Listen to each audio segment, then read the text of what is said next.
right, guys, welcome back to the next episode of the Dungeon Crawl. As you can see, I am tackling this one solo. Wait a minute. If it takes two of us to do this, and it's the Dungeon Crawl, Yeah. who's the dungeon and who's the crawl? You're the dungeon, you're the DM. You're the Dungeon Master. I crawl. True. You crawling through. I crawl through it. Oh. Through my nonsense. Hello. Nice notes there. Thanks, man. It's not there? Open no, I don't. Me neither. Didn't need too much. Actually, didn't even need my iPad. These are more so bullet points to think of ideas. Well, this is true. So, I mean, you're looking, if you clicked on this, you're brave because you either have played or have not played a little tiny game known as Elden Ring. Whoa! Whoa, bud. Getting right into this. I was going to do a weird, quirky little intro, but I didn't. Oh, you want to be quirky? Well, still, yeah, it was going to be like an intro, like, oh, Ryan, you're looking for the Elden Ring. Welcome. I am, yeah. Yes, you must. We're not doing Ring. that. The One Ring. Oh, shit. It's a different game. Kind of right, aren't you? I don't know. This thing's inspired by a lot of stuff, but starting off right now, spoiler free, pretty much. I am that. He's Ryan. We're the Dungeon Crawl. Dungeon Crawl, not Elden We're getting Ring. right into it, but I'm sure we'll probably waffle at some point. We'll probably waffle at some point. Every so often we do a waffle cast, and after the seriousness of last episode, we thought it'd be good to have a little waffle cast. Granted, it's also contextual. There's a game that just came out that we've been consuming. So Yes, and a big reason why we're doing that right now is it's an open world game. It's a FromSoft game, and it's one of those pieces of media that bears its origins like flat out. You look at it, you see systems and whatnot that look reminiscent of TTRPGs and a bunch of other things, and all of that. What's it based off on? D&D, probably. Everything. Literally everything is D&D. I'm telling you. Then what is D&D based on? Here we go. Nothing. It was purely original idea. Is it? Probably. Maybe. I mean, it came out in the 80s-ish, 70s possibly, I don't know. And Lord of the Rings was, I would say, probably still to this day, the biggest fantasy IP ever created. And so I would imagine Gygax was probably a fan. Like pure fantasy? Yeah. Because Pokemon's the biggest IP ever. Biggest media franchise. I would still, I would say Lord of the Rings is the biggest. If someone thinks fantasy, especially D&D, yes, I would not put fantasy, Pokemon in that. No, I would not put it either. No. I would say it's probably the biggest, medieval fantasy IP. Because like I said, when someone thinks of fantasy, that's where I go. I go there, and then immediately after I go to Game of Thrones, Song of Ice and Fire type stuff. Is Song of Ice and Fire the specific part that aired on TV for that, or is this a different? Yeah, so A Song of Ice and Fire is a book series that's yet to be finished. Probably never will be finished. That's the meme that goes around. He's probably never gonna finish it, but he might. Who knows? And Game of Thrones, the TV show, is the TV version of those events. The first book of A Song of Ice and Fire is named Game of Thrones. That's where they got that title from. But it's the exact same thing, though at some point it turns into fan fiction because he hasn't finished the books and he stopped working with them. And they knew the ending, but they don't know how to get to the ending. So like, we'll figure it out. And that's where things kind of went awry. Which is kind of crazy. Yeah. And it's not too dissimilar from what's going on here with Elden Ring. That's why we're talking about it, because George himself, the guy, instead of working on his final book, has been working on the world for this game. But from my understanding, I don't know how much of you saw, but I was about to say that, yeah. He didn't do too much. He just kind of helped lay down the history and world building. I assume Miyazaki was a fan of his, or was like, hey, or maybe vice versa, a fan of each other. I'm my cat's having a blast over here. So I imagine, when you're pitching a campaign idea to your players, it's hey, these are the worlds I've got going on. They go, hey, George, can you write something for us right now? Here's the themes that go on in some of our games traditionally. I think they were planning on being more in conjunction together, but I think because of COVID, I think they mentioned that it was kind of tough to make that bridge.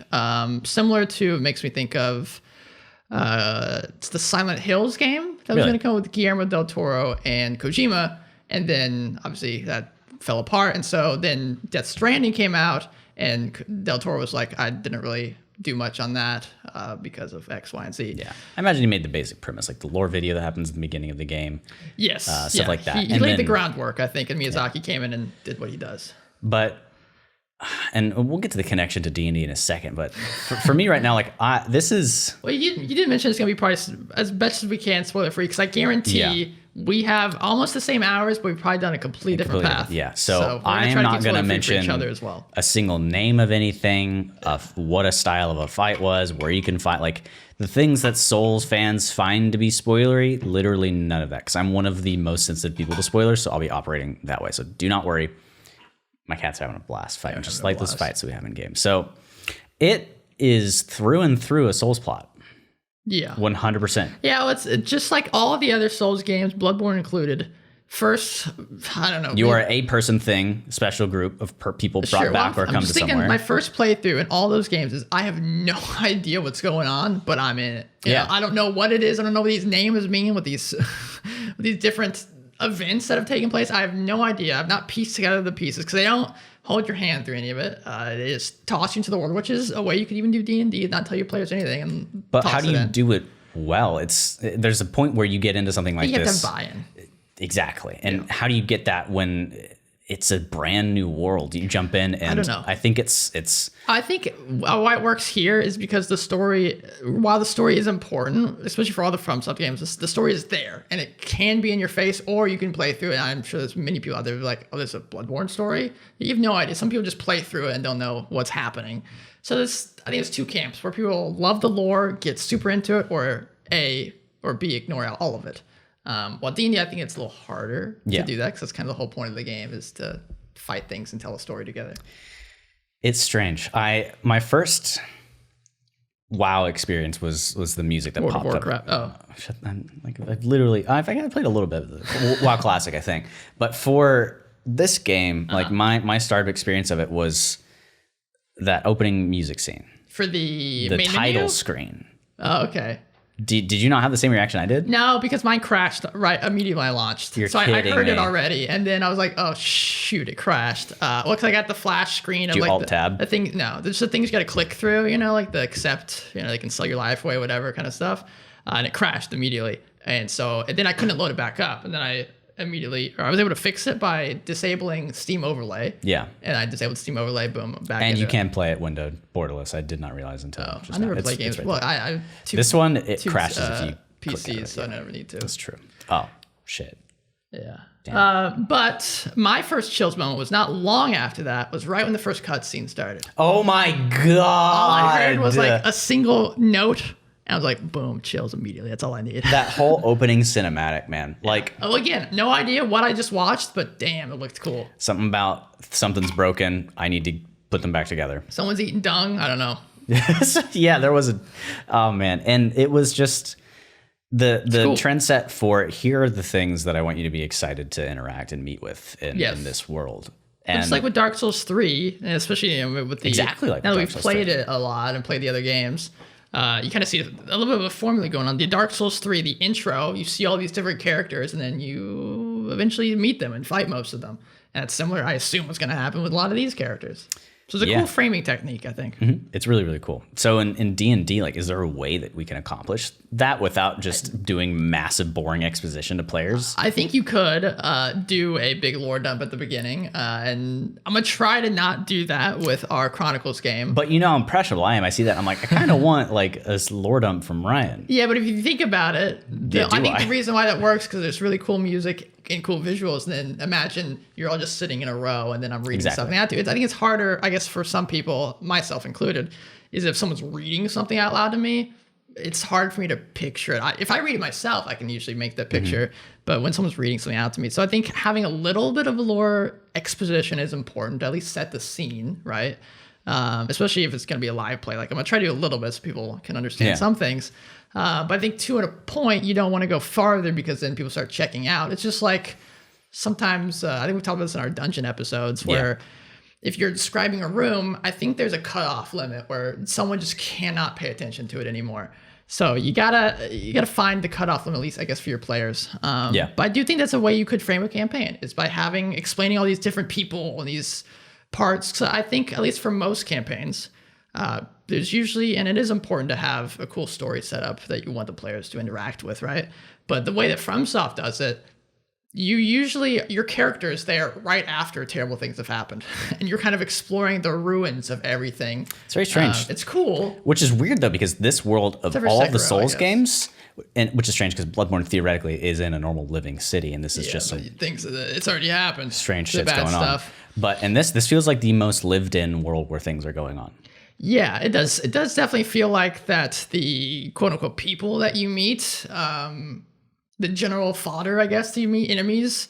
They don't feel like off. undead people running around. There's weird. something, yeah. There's something off. But like a lot of the big places that I've gone to, the ruins have fallen over. There's definitely, you're at the end. And I think the difference with D&D, I guess you could do that. I think it could be, again, there's got to be some buy-in and session zero kind of stuff.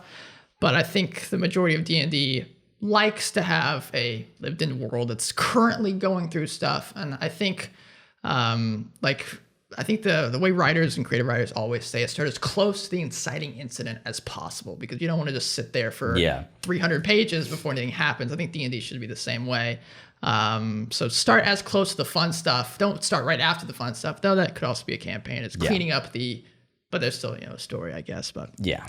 So this game, like, to go even more to like an overarching inciting incident versus like the way it starts, almost all Souls games is a boss that you go into right away, and you either live or fail. So that was fun, and you can do that in D&D as well. But there was the second moment I had, and it happens quite frequently because I felt really grounded in this world, and I was trying to perceive like this is a pretty one-to-one depiction of how combat in D&D is.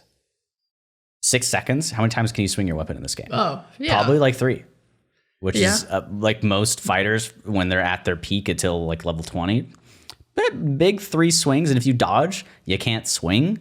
Takes up your action. Like I found a lot of analogs to combat, and it felt like it made sense, and it made me realize I want something. I may actually be taking like the dodge action or something more often in D&D to just like see what the hell is going on. It take a second to figure out the battlefield. Because how often in D&D are you just attacking every waking second that you possibly can? And trying to imagine that in like a Souls game, you'd get fucked. Yes. You need to pause. So I'm like interested to see how you could do that. I guess you could have an AC in a Souls game, just get like the fattest stuff possible and put it on. in theory, you do have the AC, which is like if your armor or shield is so heavy, they hit you, it doesn't do any damage, or you roll out of the way because you're faster. Hovel over here. Yeah, ooh, big dude. I wonder. Or Onion Bros in here. Onion Bros. They're the analog for the Onion Bros. I think it was in a trailer. And then I went to a cave. Okay. All you people with characters that don't have dark vision. Oh, I think I know what cave you're talking about. If you have gone into a cave without a torch in this game in particular, yes, that is a pretty damn close experience to what it is like to go into a cave in D&D or just in general. Ready to fight something, your weapon's out, and you cannot see anything. It was the first time I was in a game and like didn't want to just increase the brightness or leave and get a torch. I wanted to stay and experience it. The crypt in Dark Souls 1 is the same way. Yes. Yeah? Or I guess after the crypt in the Tomb of Giants. Yes, that you cannot see anything. You have to go find like an item or a there were lights on the ground that you can follow in that way. But I didn't have a torch. Eventually you figure out like I can just mash lock on and you'll find the enemy and you'll see them in the distance. But you could say that as like your senses, maybe you know where they are. Even in D&D, you have a distance where you can like figure out and guess. Right. But it made me think like, how can I get that fucking immersed in D&D? And it might not be possible without all the other stimuli that a video game has. I mean, the closest I can think of is that story you've told a bunch of times on here. Is when I just muted the audio. Yeah, you were like, I was like, what the fuck? I think that's the closest I can think. So I think while in games you can use all your senses except for smelling, obviously, and I guess touch. But your visual is the main component, some of the audio. Yeah. Well, D&D, I'd say visual is probably a lower component. You can just watch what your DM and players are doing with your body language. So I think music and audio really helps out a lot. And we've talked about it forever about doing an episode on audio, and I guess maybe we should probably do one pretty soon. Now we're talking about more. Yeah. But I think audio helps out a lot. You don't have to do, as a DM, you don't have to do a lot of effort to find some. There's some cool playlists on. Maybe I'll post my playlist at some point for people to check out. There's some cool playlists on Spotify you can find. You can even just go to YouTube and type in town ambiance. Some really cool ambiance ones people have made. We use Sirenscape a lot. I use a lot of Sirenscape and Spotify as well. Yeah. So I think audio is just the biggest component you can do. Yeah. When you don't have that like really big visual side. So unless I guess you could like dungeon. Yeah. What's it called? Dungeon craft? I don't know what's it called. But you could get like 3D printed models and make like a maze. But I think it's a little different. Interesting. Yeah, sweetie, what are you doing? She's being weird. So I found myself like really early on just genuinely feeling like a character in the world rather than like Dark Souls 3. Yeah, I was there, but it was pretty much immediately just hold stick forward, whack whatever comes in front of me. But I was like taking my time to walk slowly, just move through areas, read things, experience the world more so than any game I've been in. And what I want to say about replayability in particular, this game, I feel like it's going to be insane. Whenever you don't have massive cutscenes or dialogue boxes that prevent your player from moving and doing things, that's when your game becomes a lot more playable. Cyberpunk, I can't do because it feels like the same playthrough every time because I'm watching the same cutscenes every time. If you make a different decision, though, I feel like eventually it doesn't change anything. I feel like eventually you'll get off. Oh, maybe not. Yeah, but I feel like some games that do that well, eventually you get off path, like Divinity type stuff, or but there's really no like you can click through those really quickly. It's like fully I am making your character grab your face and look at the thing that's going on right now. Like you, it's maybe it was just particularly with Cyberpunk, but this one it's just fully free roam. Yes. That's what D&D does really well. But ironically enough, outside of just a DM taking their campaign and going to new players and that term of replayability for the same players to do the same campaign, that like I have never heard of that. I was just thinking some of this with my girlfriend earlier that I think the interesting thing about games, most open world games that do it well. Because I remember when Skyrim first came out, I was talking to a buddy of mine, and he went off in completely different directions. So we had two different stories in the same game that, like, his journey to get to where he was going, my journey to get to where I was going. Someone else, just went to Whiterun immediately. And this game, very similar, where you have, in theory, areas you can just go straight out, and people kind of push you in certain directions. You even have guidance that points you in certain directions. But you can just say, fuck it, I'm going off. I'm going to the west. I'm going to the east. I'm going south. I'm going north. There's lots of fun areas you can go. And I think, so if you give Elden Ring to 10 different people, 6 out of 10 of those people will probably go off on their own. 4 of those might follow the same path. Yeah. And I was thinking D&D is probably similar. If you have 5 different campaigns going all in the exact same starting town or whatever, same plot threads everywhere, they're probably all going to do completely different stuff.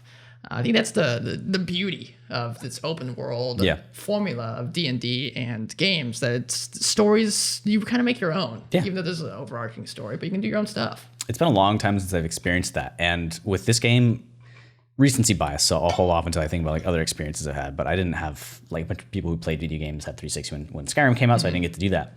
But for this, I know for a fact I've been doing the exact opposite of what my friends have been doing. They're talking. Yeah, I don't think you've been anywhere near me. I don't know if I've been in anywhere. Like our friend Kenneth was messaging about something. It was like, I don't even know what that word means. So I haven't been where you are. We're all doing our own stuff. It's a beautiful experience. And I realized that there are ways to talk to your friends with these things without giving them spoilers, unless they just like, hey, give me the thing.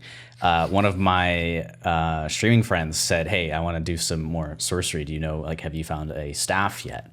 And I go, yeah. And what I do, like literally, I take a screenshot of the map as if it were a waypoint given from an NPC, and I said, "Oh, friend, you seek out the tree in this place, and go here, quell the demi dude, and fight him and his underlings, and you shall find your treasure." And it was a lot. It was a lot of fun. And it's like, thanks, and he went and got it, and it wasn't like a big spoiler thing because it was just a big map, and there's like no markers on it other than these spots, these bonfires, which you can find easy enough, so it didn't feel cheap. But whenever somebody's like Ness or Braxton, whenever you do shit, like I want you to go find this enemy to fight.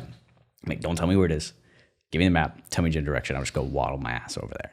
And it feels like we're all these tarnished people in this world coming back, exploring this thing, trying to put together the item in the world, like really censoring for no spoilers. Of course. It feels like everybody's playing the game, and it's not just I'm not the warrior of light. I'm not the chosen one. You're not the special. And it was really cool to me to see another cog in the wheel. Yeah, it feels like there's a lot of stuff moving. What I've been missing from Souls games in the past is everything's dead.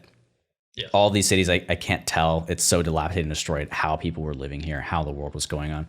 And these lands between have a similar Dark Souls 3 DLC 2 vibe, where it's a conglomeration or a space between worlds where there's no cities, but there's big holds and whatnot. It seems like these are lands in between big cultures. You see when you create a character, which, my God, the descriptions of the stuff in character creation. The descriptions have always been top notch. But like specifically, like you look at the Draconian option, just for the cause. There's literally nothing for your character other than for you.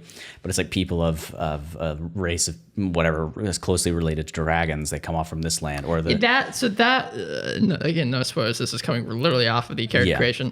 That's the only thing I've seen so far that makes me feel like it might be connected to Dark Souls in some way. Because of the reading the Draconian thing, I was like, that kind of looks like the Draconian guys from Dark Souls. Yeah. I fought some sort of dragon-based enemy before that had some lore like the the Drake Blood Knights in Dark Souls 3. Very similar because they want to become as like there's a lot of stuff, and my friend has been telling me he thinks this is and this is conjecture, this isn't proved anymore, but he thinks it's a prequel. Theories. A prequel to the Soul series. Interesting. Or it could just be one of the mini cycles that goes on before, the igniting or the extinguishing of the flame as happens in Dark Souls. But or it could be something else entirely. Who knows? Getting away from that, holy fuck, how do we get this? There have been so many people, so many hands creating this and so many close eyes forging it. But how do you get this hyped about like D&D and Worlds? We've done it before. I've definitely told Kenneth and other people about sessions we have and bits of lore that have gone on with stuff around the king, the betrayal that went on in our home game. But I hate it when I play things like this. They're so good. I don't know if it ruins it. It gets me just really hyped. It gives me positivity for it, and it makes me want to do better on my own as a player for the variables I can control. Yeah, I feel like it's stuff like this. And I would say good movies, good cinematic games, like I'd say Last of Us, God of War type stuff. And you see the acting and the writing and the storytelling gone into those games. You're like, man, I want to do something like that. And I think being inspired, I was hitting the microphone, sorry guys. I think being inspired by that stuff. I actually saw a post recently where some guy on the D&D subreddit was talking about how they want to find a way to talk to their DM to stop including pop culture references. Apparently they'll watch something, like they know their DM has watched something and they put it like copy paste almost immediately into their world. And I think you could do that, but it does, as the person said, it takes them out of the game. Do it, but do it in a way that doesn't make sense. Like get inspired and maybe change a few things, rework it. Or do something that's so obscure that your players have never played it before. And for DMs too, I know that can be a crutch that is the only way that allows you to DM. So if you really need to, find some players that are okay with it. Be willing to change for sure. But if you're the type of person like me that has a really hard time writing stuff on their own and you really need to take it, you can adjust it like Ryan said. Yeah, I do it all the time. I get inspired by I'll read any of the shit that you, music especially be really hard to tell. But there was like one whole quest line in our campaign. Some of my like stuff that he hasn't even experienced yet, that's based off this one album that I heard a long time ago. And like the word, it just got me right into the mood. And so I based it on that. I even took some of the lyrics and somehow like caked it in, just changed some of the words. And then for our next Chronicles, or for our overarching campaign idea that I have, where I think the direction's going to go, also based off of an album. Yeah. So you can get inspiration from lots of different stuff. And I think playing stuff like this is a good way to get inspired. Like I was telling one of my friends, and I'm sure Rax has seen this in our game, is that Dark Souls and Bloodborne FromSoft inspired me to change the way I give magic items to my players. And so when I give them an item, there's a description, and it has like, I'm inspired by how they show their descriptions. Like, this is cool. I don't know what these words mean, but it gives me a little bit of like background to what this world was like. And I hope I can give some of that through these items. I wonder what it is that makes these descriptions so much more interesting to read than the other implementations of it in video games. I mean, terrible example. Obviously, this isn't as fun, but the books in Skyrim. There's so much text, it takes a lot to read through, but too dry. Let's just talk about other things that are some like a weapon with a description. Why are these objectively larger sections of text in FromSoft games and in Elden Ring so interesting to read, even though we know like literally fucking nothing about it? I think it's just the writing is. I think I guess Skyrim is baked with some beautiful lore and history and stuff too. Definitely. But the items in there, from my recollection, it just says like, actually, are there even descriptions for weapons in this game? No, Skyrim. No. I don't think so. No. Yeah, I think it's just long sword. Mm-hmm. I think it's interesting in this game, and why they can get away with it's because it's not super long. They're usually like 2-3 sentences max, and it's just caked with this like creative writing knowledge. Like they looked up a few interesting words and found a way to make it work into this. I think it's like a good meal too. It's got the description, but it's also got the weapon itself and the art direction on it. Yeah, and you'll read it and you'll see a name too that you don't know. So it makes you feel like this world's bigger than you're like, I might learn more about that guy later. Yeah. I love reading the description of what I pick up and seeing it's in the description. I can see where this order of knights use this weapon and why it's got these iconographies on it and where I got it. And I guess it was so much harder to get the item or weapon, be it a mob of enemies that was standing over it or a boss that you just killed, that you're like, I worked for this. Let me enjoy it. Versus Skyrim, you open a chest and you Sure. Especially like boss weapons in these games have always been some like right after I finish the boss, quickly read whatever they drop for me, and it gives me just a little bit of information. Go, okay, I've pieced in this part of the puzzle, but now I don't know what this means, and so now I start looking for whatever that word means. This is why people say video games are the ultimate form of media. I think done well. I would say, like, for me, Metal Gear Solid 3 was like the best cinematic experience ever, because it knows it's a video game and it takes that to elevate it to a different level. Yeah, I think that's what this is doing too. Exactly. You take a book or a well-written D&D campaign that's been planned out and written, and rather than going page by page, or maybe it's a non-chronological, something skipped a page, whatever, but you're just thrown in it. You start reading from wherever, and no paragraphs are visible to you from the start. Like, you have to go find them and just tear it apart. You're in the world, in the mind of this person. This is the concept of this world that a book or something is created. Well, you're describing more or less. There's a book series called Malazan Book of the Fallen, which, if we go far enough, it was created out of a tabletop RPG campaign that the writer and some of his friends did.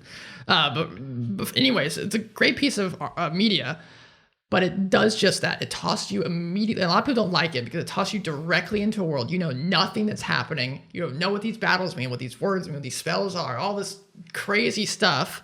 And you learn as you read, and it's very rewarding once you get into it, but it takes a while to get to that point. Yeah. And I think the reason, again, why maybe the FromSoft games are different, because you don't have to pay attention to it. You can just keep playing the game, and then maybe you'll piece it together at some point, or you can watch some lore video on YouTube.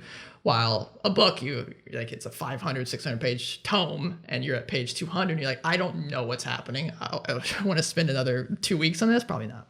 Ooh, a game that did this well, and I'll transition how Elden Ring does it. It's God of War is then transitions into discussions and topics and speaking with people and the shots they do. When you first sit down at a bonfire adjacent thing, and a certain person that's with you throughout the game comes in and just sits and speaks with you, and your character's just sitting there slouched down, and they just turn their head and they're speaking. I'm like, this is exactly like a scene out of Berserk, where Guts is sitting on a fire and Puck comes up and just talks to him. This is when I feel like the game genre RPG fits something. I feel like I'm playing a character right now, and going to D&D, you as the player, you're controlling and doing everything. Mm-hmm. But in a video game like this, your character's doing the facial expressions, they're doing the battles, the whole atmosphere is there, and you're just the catalyst of taking it into your mind. So I'm trying to think, what are things I can do as a player in the campaign that's coming up? And it's a willingness to speak louder and not feel mousy. Right. Like on a Discord call, it's really easy to do it, because you may be in a home where there's people listening right now, and it feels talk over somebody, and it feels wrong to yell in a Discord call when everybody's like quite reasonably speaking at a volume that you would do in a Discord call. Your microphone might blow out or something. And you get into a moment where like you're in a fight, and the DM's like, you're doing this massive attack, you're taking down the big person, half your party's down.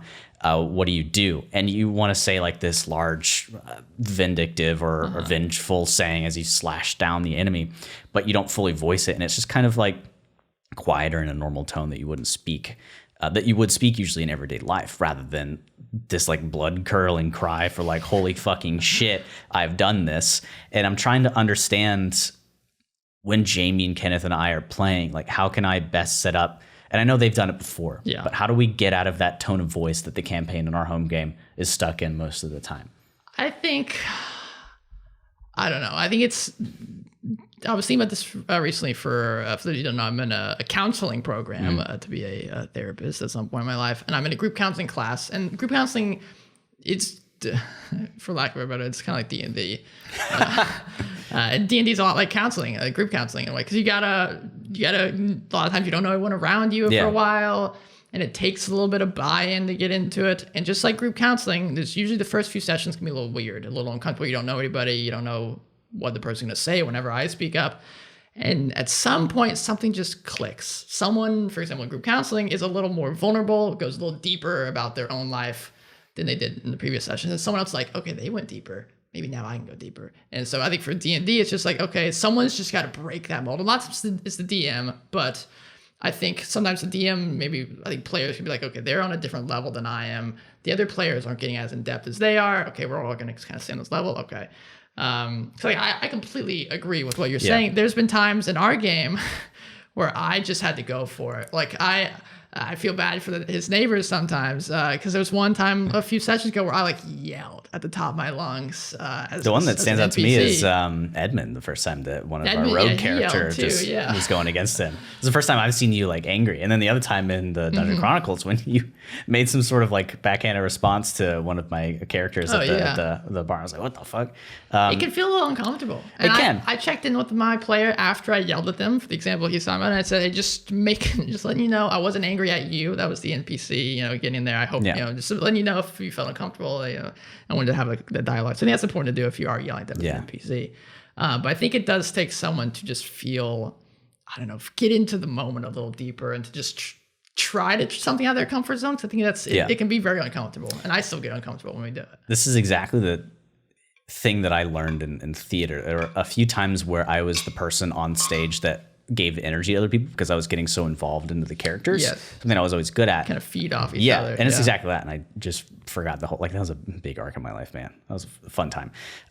Because that's where I get a lot of enjoyment is when I'm not just speaking in the everyday tone. Like, we're talking about a battle map right now. Like we step over here, do this and changing ideals and doing that thing that people do in D&D because they see everybody talk about their ideals and motives and anime and movies, and it's people try to do character it in D&D growth. and it doesn't hit the same way. So I'm trying to figure like how to do that. And I think it comes down to vocabulary and getting out of your everyday stuff. Also it's important to have your ideals like you're talking about and be so, I don't want to say unmoving because I think to a point you want to be because it's a caricature. Think about your ideals in your life. They're a part of you and you don't want to budge from these because you're important. And if they're challenged by something, you don't want to budge because it's tough to change. And so I think in D&D, it's important to play that role. Yeah. And it can be frustrating for a while, maybe for other players, if you don't ever progress that. I think the point of what I'm trying to say is to take those ideals where you're so stuck in and then eventually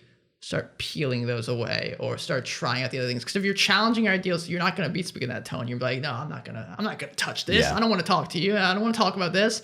Then maybe a month later or 5 sessions, 20 sessions later, you're a little more comfortable to have that conversation and you can go a little deeper and things can progress. Yeah. And a big thing that brought this about is from Elden Ring and all the FromSoft games, an unsung hero because it's like background music, good background music. You don't understand, you don't notice. Man.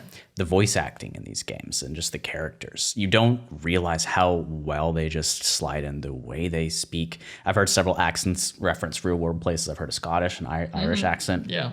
I was telling Braxton before the podcast, I feel like Sean Bean's all over this game. I hear a character, I'm like, Sean Bean? It sounds like Sean Bean, but he's not in the game. I checked. Yeah. And I said this earlier too to Ryan. The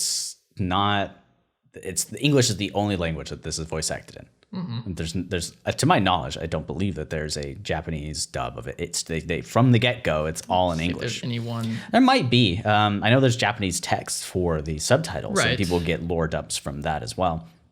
But it has no right to be. It has every right to do it, but it has these actors that just fill the role so well, and they're not like massive people, but you get video games that come out now where the actors sound like the actor, and oftentimes it's because they want them for like a billboard or for money, but they're not. Interesting. I don't know. The way people speak in this game, they are there. Yes, and the writing is just so good. I think that probably helps, but the actors get into it, and it's done in. I mean, you mentioned background music, and the music itself as well is also just cherry on top. You just hear it in the background. You go to a different area and just the tone shifts slightly and it gets a little darker and you hear like a cello or something come into the background. Oh man, it hits. There's an area I don't think you've been to. It's kind of southeastern. And no spoilers, don't worry. Not gone that far. No. Okay, yeah, southeast is where I'm kind of more. It's eastern. I can't decide where I want to go, man. Everywhere is a good spot. I know. I go a little south and I'm like, I feel like I should take care of this here. And then I go back up. Then I go a little further north. And like, this is cool. This is a gigantic area. I should take care of the small thing I have south. And then I've been kind of doing spider stuff, which is like people like, Braxton, you haven't gotten this cutscene yet with sitting at the bonfires? And I'm like, no. And I'm like, well, it seems like you probably have to go to like major areas to trigger it. Maybe, and I haven't yet. But there's this one area where and this is really like zero spoilers. There's going to be elevators everywhere. You're going to go down elevators everywhere. I got on it and I'm just going, and it's the longest elevator I have ever been in a Souls game. But then I realized it's like the journey is part of the trip. You're going somewhere. And I'm going down, and good. The walls of the elevator are changing, and it begins to kind of look spacey. Scary. And I'm going underground, and it is the most visually striking thing I've ever seen in a Souls game. The first Dark Souls, I think you have to activate like a shortcut first, but then you can take like an elevator from like the main area way down underground, and it's scary. New Londo? Yes.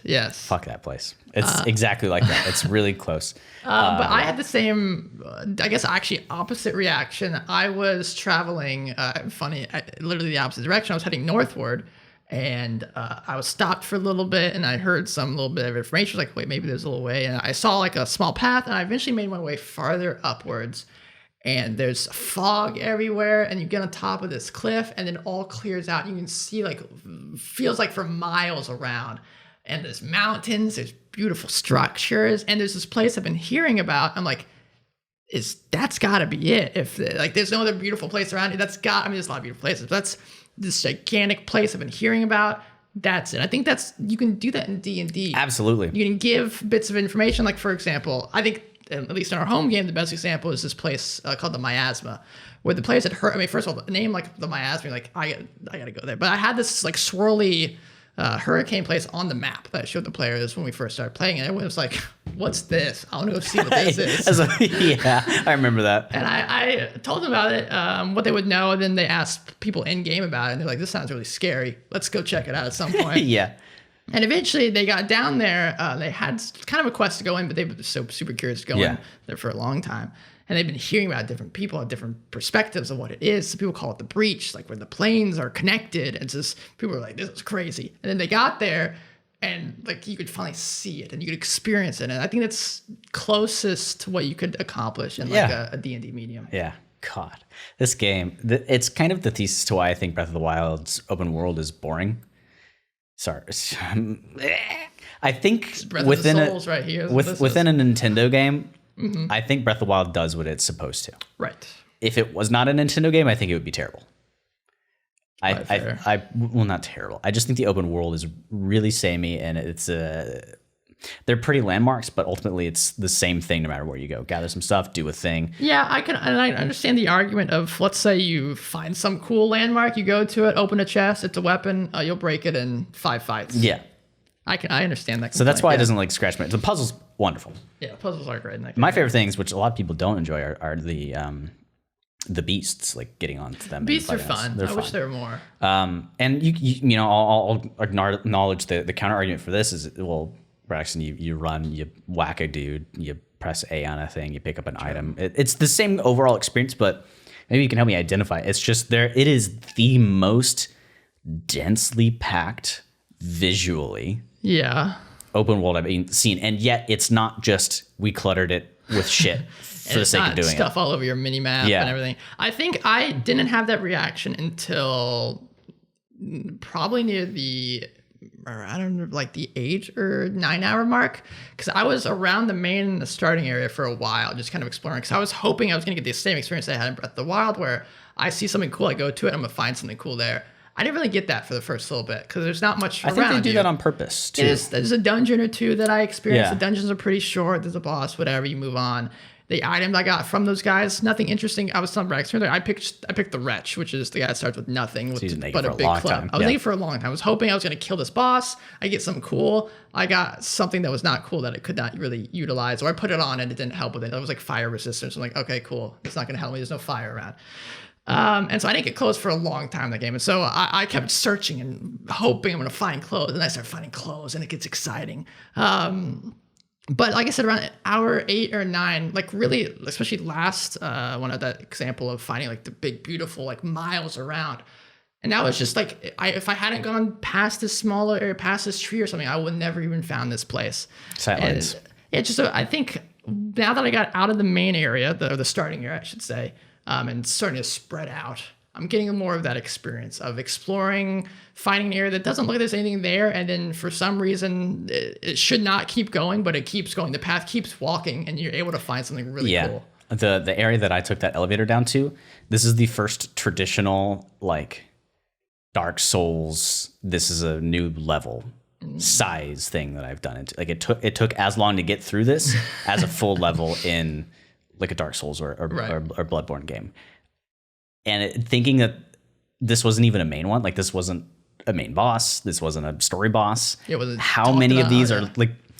You can literally just put a hole in the ground, no loading screens, and it can just go somewhere, and then you're in like hammer space. Yeah, I've even heard that some things only trigger in certain times in certain areas, and you have to be there to experience. There was an enemy with a halberd, and it only appeared at a certain time of day. I found out, and I was trying to farm it, and every time I respawned, it would be daytime. Like I have to wait till nighttime to go find it. Very interesting. It's amazing. Yes.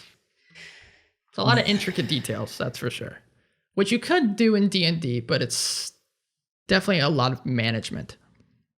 It's tough. It is tough. I think the good thing right now is that I've felt maybe not like fully this excited about D&D because it doesn't hit all the senses, but as excited as I could be about D&D, I've done it in his games. Like I've been like elated. There's been a lot of fun. Yeah, we've had possible. Some tears. We've had some emotional moments. Yeah.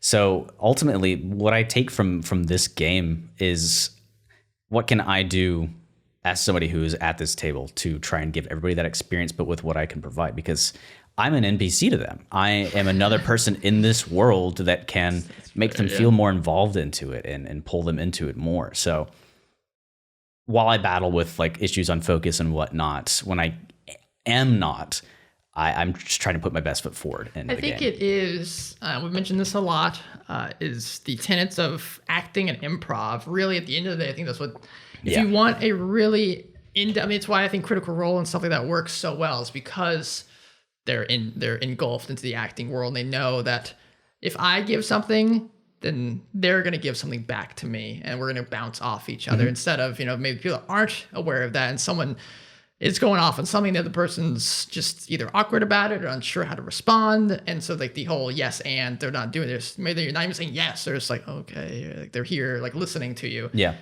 So I think the tenets of improv, if you bring something to the table and someone else takes it, puts their own spin on it and tosses it back at you, then maybe the other player grabs it. Maybe the DM has an NPC that's also listening in. And then there's this whole bundle of goodness. I think it's tough to make, and I think that's why people see Critical Role and it's like that's what I want to get, and knowing it's hard to get there because we don't have a bunch of actors sitting around. But I think it's possible for sure. I am taking inventory of the games I've played that could fit in a similar category as Elden Ring, Shadow of the Colossus, Dragon's Dogma, I'd say Shadow of the Colossus, other Souls games. Oh, there's even enemies in this game that look like Shadow of the Colossus. Yeah. And I was thinking, I was in the early area, and it was very forested, and it looks really visually similar to Dragon's Dogma, some of the areas. Yeah. And I said, and I could not believe I said, this feels like Dragon's Dogma to me. And I just stopped. And it's Capcom, so it's same to a lot of people, but I went, holy shit, that is like some of the, and it's not, Dragon's Dogma is an amazing game. It is not an amazing game. It's unfinished. There's some stuff over there, but I absolutely adore it. And the fact that this scratched that itch for me, and Dark Souls has never done that before, I paused on stream. I was just like, oh my God. Now, what do you think? We mentioned Skyrim earlier. What do you think Skyrim doesn't do?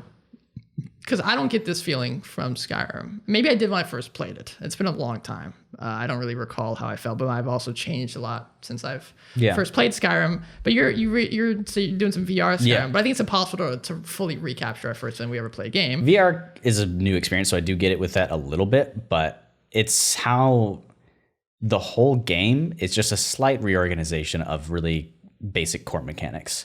Yeah, and it doesn't feel like the world, I guess because there's more NPCs and stuff, it's like the world will respond to me. No. It's like there's scripts, and it's it's a 2011 game. Yeah. So it's definitely, this feels more, I'm less immersed in Skyrim than I am. There's not as much variety. When you get there, ultimately it's clicking on an NPC, going through some dialogues. Yeah. And it's vistas what we're fairly used to. And I don't want to say that real world things and more realistic maps with mountains and cities and places that make sense with geography that physically makes sense, because Souls games have never geographically made sense. Buildings on top of buildings, things toppled everywhere. I just think it's less, there's not as much variety. Yeah. And again, simplicity is okay. It is okay, but I don't know. I think I'll be thinking about what it is exactly for a while. I don't know if I'll ever really answer that question. It makes me think that why do I love Dragon's Dogma? If Dragon's Dogma 2 comes out, will this game overshadow it? And I will put recency bias on my face right now. I'm going through the game right now. I'm going to be a little more excited. But when it's over, I also don't know if I'm going to be over with it for a long time. It seems like a big ass game. Yeah, I've heard anywhere from, if you're just streamlining the main game, 60 hours to reviewers saying, I don't know if somebody could be done with this in 100 hours if you did everything.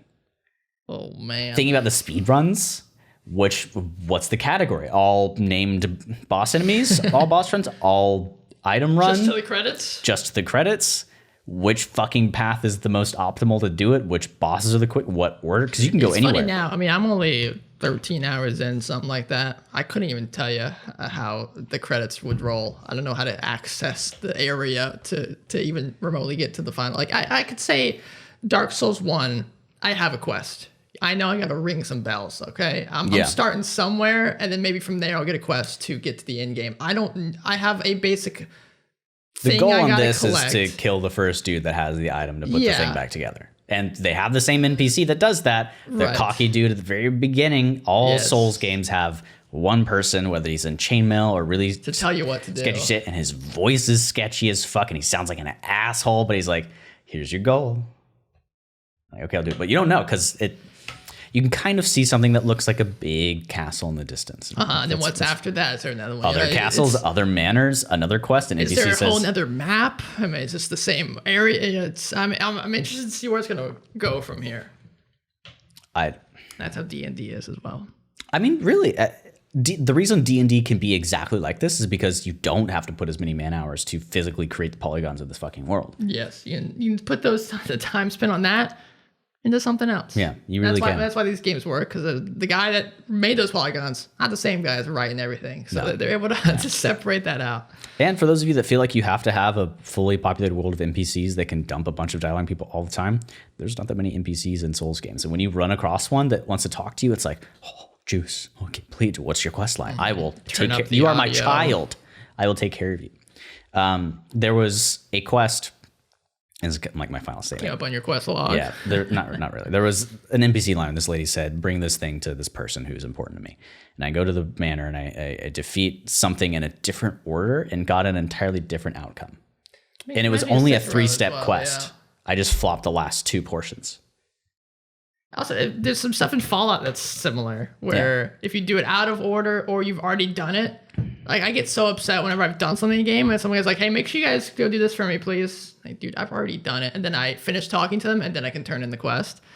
Like in Fallout, it'll be like, you have like a dial to say, oh, Vault 27? Yeah, I just killed everybody there. I had that moment. So with this quest, there is an item that somebody wants you to bring to somebody in a dangerous location that they're protecting as if it's a ship going down. They have to be there. They're kind of the commander of it. Okay. I go there. I kill. Oh, I know what you're talking about. I have not gone down there. I've not done that yet. No. Okay, so I won't. I have the item though. I won't spoil what it is. But I beat the boss, and then I go talk to the person that she wanted me to find, and I give him the item. I go back. A thing has happened, and I talk to the main dude, and he's like, I've got to protect this thing that is in this manor from getting in the wrong hands. I'm like, I already have. Why aren't you telling me, like, holy shit, you have the thing? And then I realized that I need to go see what happens at the lady, go back to him, tell him what's happened, and then the thing that my friend has seen will trigger, versus my friend didn't experience the middle of that at all. Like, they didn't have to go back and forth because I killed the main boss out of order. And I thought it was a coding over. It's like, I have this thing he's talking about that he wants to. I'm like, dude, go fucking back. Here you go. So what I thought was an oversight was intentional. And I was just like, bro. My final statement on that is Dark Souls 3. Do you remember the Henri shit? The knight and her Horus, her mute friend? Yes. How convoluted to successfully get her to the end at the Dark Moon. Same with Bloodborne quest. My God. You have to follow like a step-by-step guide, and you have to make sure you run fast enough from one point to the other, make sure one character doesn't get killed by another character to stop them from doing this, so then you can talk to them later and do that. I hope there's nothing like that in this game, but it makes is. sense. It probably is. I did one thing. Apparently one of the hardest things in Bloodborne by accident. Just I had to be in the right place at the right time. The umbilical cords. I don't know how the fuck you had all those either. I don't know how I did that either. That shit's hard. But yeah, I think I'm interested to see how many different endings and stuff they're gonna be for this. No, I don't even care because Sekiro had like 4 or 5. When it's something simple like picking a dialogue option and there's no variance to it, it upsets me if it's a linear game. This is so open world, I'm fine with multiple endings. Yeah. Because I will experience new things when I try to do it rather than pressing 90% of the same buttons to hear the same dialogue and then pressing down on an option. Yeah, I find it so interesting. So I'm not going to spoil it, but there's something I found out that you can miss an item entirely from getting delivered to you, like just pretty much hand you on a silver platter. Or if you miss that, you can buy it somewhere else. And I'm so intrigued why they even had it delivered to you if it's possible to miss it. Maybe I'll talk to you after the stream about it. How early is it? What? It's early? Very early, okay. Yes. And if you miss it from this one NPC, which I don't know how I guess you can miss it by not maybe only there for a couple minutes. I don't know. And then you can buy it in a different location. And it's very FromSoft to do something like that. And you can miss one tiny interaction with somebody and you never get a whole section of the game. Yeah. That's the part about D&D. When you miss something, you miss it. There's no saves coming. You can't go back. You can't play the game again. Yes. There's a lot of weight to it. So I was thinking the interesting about D&D to this is that at least in the games I like to run where, like if I'm fighting a boss in this game in Elden Ring and I'm getting my ass handed to me or I'm getting bored fighting this guy and I want to go explore to the east a little bit farther, I can be like, all right, I'll put a pin in this, come back later. And he won't move. But in D&D, if you're like, I want to go, I know the guy I want to kill is to the west, but I heard there's a quest to the east I want to take care of real fast. Well, by the time you get back to the west, he might not be in the west anymore, maybe somewhere else. Core differences with video games, yeah. Yes. Because ultimately it's a single player experience. Also, leveling. So I messed up one of my levels, 2 of my levels actually. There's respecing apparently somewhere. I would imagine, yeah. But I spent a lot of my hard-earned, you don't get many in this game. And I thought I had the ability to cast something, to use something, but I misread something. And so I wasted 2 full levels, actually like 9,000 souls pretty much to do this. And I was thinking that it's kind of similar to D&D where if you try something out and realize that you don't like it, unless you got a nice DM, you're probably stuck with those choices you make. Yeah. I want people to have Adds fun. the replayability though. This is true. And I look forward to, my second playthrough of these games is always a arcane build. I wonder if there's New Game Plus. I've never done a New Game Plus. On Dark Souls 3, I was up to 7. I can't do New Game. I was trying to platinum it. I just want to play a different class. So. To get all the achievements for Dark Souls 3, you have to play it at least 3 times. This came out, that was in college, right?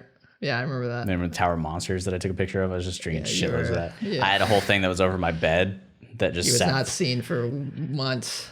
I can curb my expectations here now a little bit more, but my God, that was fun. So ultimately, this is one of the best open world experiences I've ever had, and it is yet again giving me another little fire, as many things in the past, to do better at whatever role I'm playing in D&D. Right, what you can control. What I can control. To not get overwhelmed by the literal masterclass of work in every corner of that video game. Like for him, he's doing... Imagine just one person making that game is literally impossible. Yeah. So curb your expectations, but still find the joy and understand like what we have control over to work at it. I don't know. This will probably be titled like Elden Ring and D&D or something, I don't know, something like that. And then we'll have to put no spoilers like at the very first thing so people actually click on it. But all over the thumbnail. That's me. Anything else that we missed that you wanted to say? No, I don't think so. If you...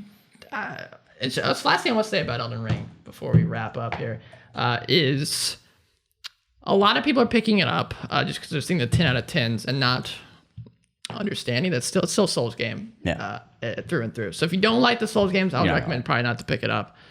Even if you are seeing 10 out of 10s everywhere, you might try it, see if you like it, but if you don't like the formula, I would say if you're somebody who like doesn't like the act of feeling frustrated or getting knocked down a lot, change your mind on that. It won't. Ultimately, the only game I don't think wants you to win in all of these is Demon's Souls. That's not the played only. that one That is yet. the only one I think like literally just says "fuck you." And all the other All over games, the it screen. wants you to win, and it's all over. Like you're constantly learning, and it's that feeling of progression. Yes. But I've got a couple friends that like I like watching it. Yeah, I think these are big watchable games for sure. So maybe if you're on the fence, maybe watch someone a little bit and see if you like it. So I think this is interesting where I've never seen this with any other game. I think it's because people are saying 10 out of 10s. A lot of people are saying, I don't know how to play this game. I don't think I'm playing this game right. And I think it's because they're saying 10 out of 10s. They're not having fun. Like it must be because I'm doing something wrong. It's like, well, you just might not enjoy the game. And that's okay. It doesn't have to be for everybody. Yeah. Just like I don't love Resident Evil 7. I don't love Resident Evil 7. And a lot of people do. And that's okay. Not every game's going to be for everybody. I'm sure some of my favorite games, like Nier Automata, I think it's like 10 out of 10 game, but I don't think a lot of people will probably think it's 10 out of 10. I think the story of Nier Automata, every single agree. person should experience. I totally Every agree. single person should experience. I also love Last of Us 2. A lot of people didn't love Last of Us 2. 2 anime announcements. Nier Automata You go drop anime. it. Nier Automata anime is happening. And March comes in like, Spice and wish. Wolf. I did see the Spice Wolf, yeah. I just got literally just got goosebumps. Just by I literally just got goosebumps. Now, I guess I should save. I was going to watch Spice Wolf. I guess I should wait. Because it's a reboot, right? I would wait to see if I think it's they're reboot. gonna If it's a third season, obviously watch the other stuff. Of course. Unless they're going to pull Evangelion, they're all connected but different universes. That's impossible. The story is not that complex. It's a god of harvest and good fortune and a merchant, and it's kind of Economics. romance. God, if they do a reboot, please. Oh, Amarty. Oh no. It's now this is when we transition to our anime podcast. yeah. Just know that this do. like I was a kid in high school walking around with fucking Spice and Wolf light novels in my hand for like You years. used to have them here? Yeah. Nice. Yeah, I got a big leather bound one with all of them in one thing. Oh my God. It's like this thick, and the text is like, I could go get it, but we should probably end this soon. Yeah, it of all the shows like Devil's a Part-Timer and a bunch of other things, of the crowd of never got a season 3 or will never ever get a season 3, Spice and Wolf is the last child, and it just happened. And I See. Yeah, now I'm on that. Never get a season 3 with March comes in like a lion. but that's still recent. Spice and Wolf was like I mean, it's not 2011, super dude. recent, right? Let me Spice and Wolf was check. 2011. Wasn't March comes in like a lion like 2014? We were or in something? college, yeah. We were like sophomores or something. Oh, was it? Were we really? Yeah. So Let me check. I don't know. It just we're eating good anime and video game fans right now. I'm Oh, no, you're right. telling you. Yeah, it was 2017. Yeah. Yeah. So if you didn't know, Nier Automata anime and Spice and Wolf. When reboot. does the Automata anime come out? Do you I don't know. I don't think they've said yet. I'm very interested to see what studio does it, Right. because that art Yoko style. Taro's probably involved in some way, shape, or form. Oh, he's going to say something about 2P's butt, and she's going to self-destruct at some point. And there's some moments in that. Oh my God. Now, I guess we don't know anything about it. Is it just going to be the game story? I don't know. It could be something entirely different. You know how like because there's Because what if they just take all the stuff we love about the story and just put it into an anime form? that's what I'm hoping for. But they do screenplays where it's entirely different. Yes. Yeah, he does lots of weird stuff. I hope they pick There's radio plays. the ending with there's a lot of stuff. So I don't know. I like my dream Spice and Wolf getting anything, and this is a reboot, and it seems like the good thing now is there's so many other studios that are doing anime that Good back in the anime day too, when yeah. Spice and Wolf, that type of anime was not popular and nobody put money in studios. It was literally just a slideshow. Now Slice of Life, Yuru Camp, like shit like that. The year camp goes hard. Like it's the perfect time for it to come out. Okay. Anyways, social media, we've got at Dungeon Crawl Pod again. That's at Dungeon Crawl Pod. If you want to see us on Twitter, Instagram, whatever, we have an email, thedungeoncrawlpod@gmail.com as well for your longer form shit. If you Or want if to you talk to us. sponsor us. If you want to sponsor us, we might start looking at that a bit more soon. We Yeah. had Manscaped reach out to us, and I missed it. I don't know if Manscaped would work well on this. I actually don't like Manscaped that much because it's kind of a scheme. They create new shaving razors like 3.0, 4.0. Manscaped will never periodically, sponsor us. and it's like it's fear of missing out. I was gonna be like, I gotta get the new one. Right. I also don't like it because I would feel like the only reason they reached out to us is because they feel like our audience is all men. Have you Because ever tried to D&D, shave tabletop RPG. your balls with a clipper? An electric razor? Don't do that. It's gonna hurt, dude. No, I don't understand. I feel like a lot of times it'll hurt. But Manscaped, in case you ever do want to careful. sponsor us, I won't say that. I'm kidding. I'm No, kidding. we've already said it. Sorry. That's I don't know. But yeah, we also have a Discord and Linktree below. We play several games in the Discord exclusively online. Zelda-based 5e, Pathfinder games. People are testing out homebrew stuff. Get in there, come to meet us for like a week or so, and maybe we'll have you jump in one or run your own. Also in the Linktree, we have a Patreon. We've had a couple of lovely people over the past few months that have supported us along the screen. Thank you so much for any amount of money that you've thrown our way. It helps us keep this going.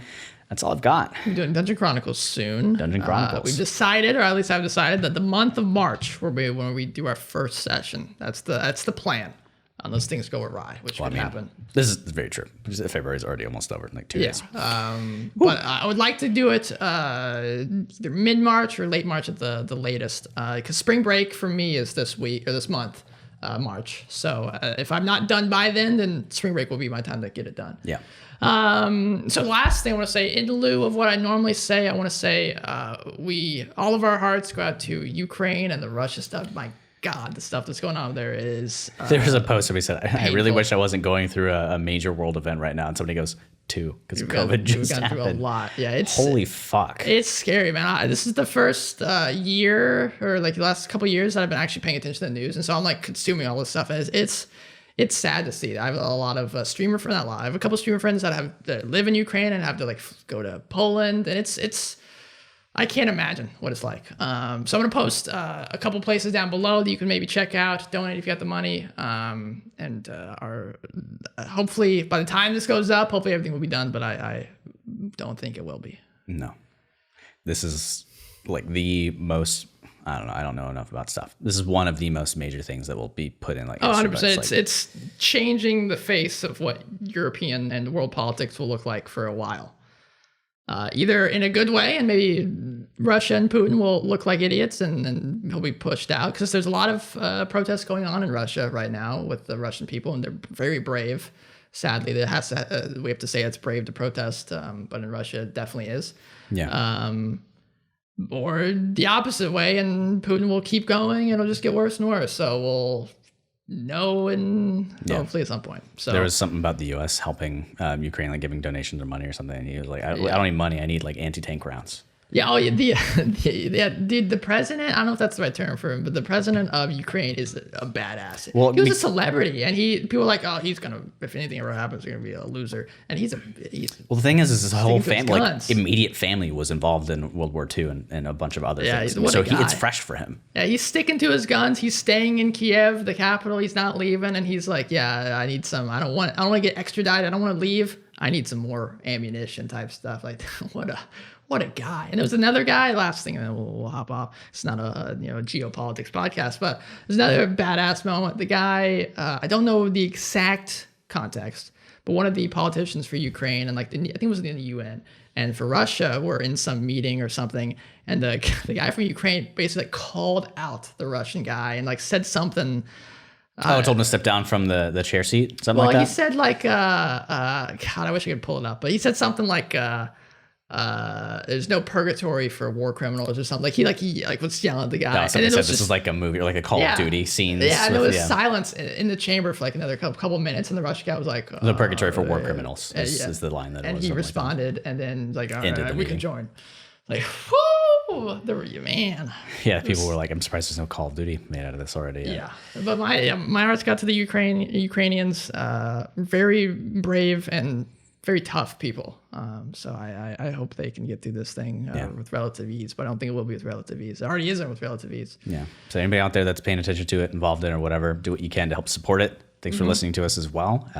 He's been Ryan. He's been Braxton. With the Dungeon Crawl. Thanks for calling with us. See you next week for a great episode. Maybe we'll do audio finally. Who knows? We'll see. I don't know. We'll do something good.